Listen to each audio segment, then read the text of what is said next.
অনেকেই জানতে চেয়েছিলেন যে আমি কিভাবে এটা আনলাম, অথবা আমি ইসমাম এই মুডটা কেমনে আনলাম, অথবা আপনারা শেষ পর্যন্ত দেখতে পাবেন। প্রথমে আপনারা এই যে প্লে স্টোরে যাবেন, তারপরে সার্চ করবেন যে এই যে এটা ফুটবল। আমি দেখাই আপনাদেরকে, দিবেন যে সার্চ করবেন ফুটবল ওয়ালপেপার। ওকে, তারপর আপনি দেখতে পাবেন যে এরকম একটা আছে মোবাইলের মতো এরকম, এখানে যাবেন ফুটবল ওয়ালপেপার HD 4K এটা আছে, এটা ইনস্টল করবেন। ইনস্টল করে ফেলছি আমি, এটা ওপেন করবেন। তারপর এখান থেকে আপনি যদি করতে চান, মানে আপনি যদি মতো জার্সি বানাতে চান আমার নাম দিয়ে, তাহলে আপনি এরকম যাবেন। আপনি এখানে যে কোনো একটা ক্লাব অথবা যে কোনো একটা দল নিয়ে যেতে পারবেন। তো আমি এইসব দলের মাঝে যে কোনো একটা দল নিয়ে আপনি আপনার জার্সি বানাতে পারবেন, অথবা আপনি একটা কাজ করে পারেন এই যে কান্ট্রি যেখানে যাবেন, অথবা আর্জেন্টিনা, ব্রাজিল এরকম যাবেন। তারপরে আমরা দেখাই, আমি তো করে ফেলেছি। তো এই যে আপনি সাদা করে যাবেন, তারপরে ফ্রন্টটা কালার, অথবা আপনি কালো করবেন। কালো করলেই সুন্দর লাগে, আপনারা কালো করে ফেলবেন। দেখেন আমার মতো কালো করবেন, আমি এটা করে ফেলেছি, ডাউনলোড করে ফেলেছি। তারপর আপনার এটা গিয়ে আপনারা এরকম সেটিং করে তারপর আপনি চলে যাবেন। তারপরে যেটা আপনার মোবাইল হয়, তাহলে আপনি এখানে গিয়ে এখানে গিয়ে দেখাই আপনাদের, এই যে আপনারা এখানে গিয়ে যাবেন। তারপর আপনাদের গ্যালারি, মাই ফটোজ যেই অ্যাপ থাকুক, মানে ক্যামেরা যেই অ্যাপ থাকুক ফটো তোলার, ওইখানে গিয়ে করবেন, সেন্ড করবেন। তারপরে আপনি আপনার ওয়ালপেপার যাবেন। তারপর দেখাই, তারপর এই যে এরকম ধরবেন,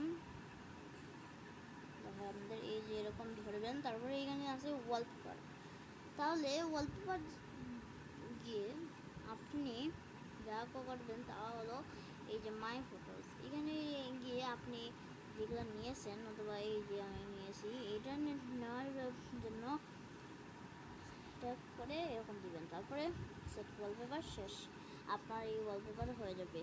আপনারা যদি চান যে আমি এই যে এরকম কিবোর্ড কেন লাগাই, আপনাদের দেখাই কি কিবোর্ড লাগাতে হয়।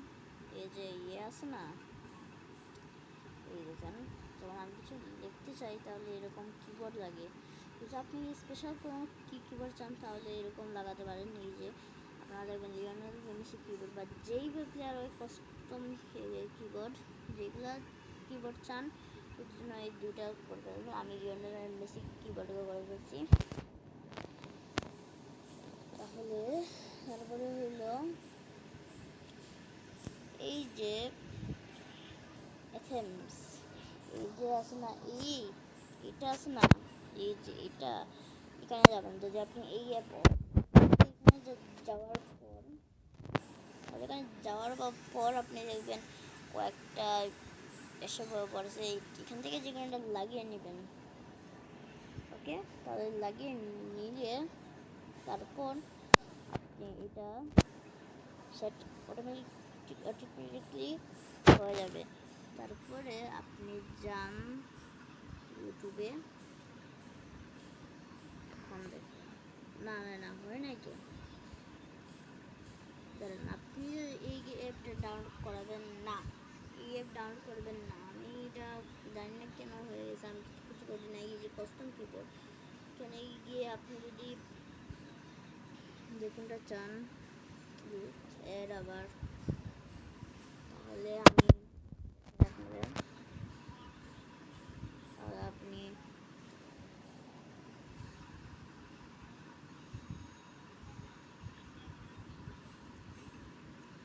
আপনি তো তাড়াতাড়ি একটা কোনো স্টেপস লেফট, এগুলো দেওয়ার দরকার নেই। আপনি এখান থেকে দেখুন একটা পছন্দের মতো নিয়ে নেবেন, যেগুলো আপনার খুব ভালো লাগে তাহলে ওগুলো নিয়ে নেবেন। আর আমার কোনো কিছু করার নাই এখানে, অতএব আমি এখান থেকে বের হয়ে যাই। আমার যেটা কিবোর্ড লাগে ওইটাই আমি নেবো। এটাই ছিল আজকের ভিডিও, যে কিবোর্ড আর ইয়ের মধ্যে কীভাবে করতে হয়। তাহলে এটার জন্য আমাদেরকে ডাউনলোড করতে হবে। তাহলে এর জন্য আমাকে ডাউনলোড করতে হবে। এই যে আমি এটার নাম শুধু ভুলে যাই, আপনারা একটু মনে করিয়ে দিন আর কি। এই যে এই অ্যাপটা, আমরা ডাউনলোড করব।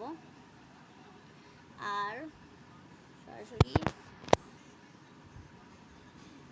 এই অ্যাপটা দেখাই আপনাদের, এই অ্যাপটা আমরা ডাউনলোড করব।